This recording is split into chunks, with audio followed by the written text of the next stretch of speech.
کرام، آج ہم نے بچوں کو میم کا مکمل تعارف کروا دیا۔ کہانی کے ذریعے، مختلف سرگرمیوں کے ذریعے بچوں نے اس حرف کو اچھے سے پہچان لیا۔ جماعت میں لکھنے سے پہلے سب سے پہلے بچے کو اس حرف کی پہچان کروائیے، بلند آواز میں اس حرف کو دہرائیے۔ لکھنے سے پہلے ہوا میں لکھنا سکھائیں، سینڈ پہ لکھنا سکھائیں، یعنی کہ ریت پہ لکھنا سکھائیں۔ اس کے علاوہ اسٹیم ایجوکیشن کی سرگرمیاں بچوں کو لازمی کروائیے اور پینسل پکڑنے کی مشق بار بار کروائیں۔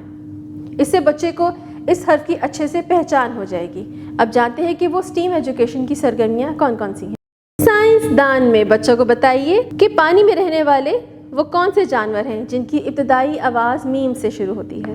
جدت دان میں QR کوڈ کو اسکین کریں اور حرف میم سے شروع ہونے والے الفاظ کی پہچان کروائیے۔ تعمیر دان میں پلے ڈو کی مدد سے ارد گرد موجود حرف میم سے شروع ہونے والی کوئی بھی چیز بنوانے میں بچوں کی رہنمائی کریں۔ رنگ دان میں مچھلی کے خاکے میں رنگ بھروائیے۔ ریاضی دان میں اس سبق میں موجود حرف میم سے شروع ہونے والی تصویر کی گنتی کروائیے۔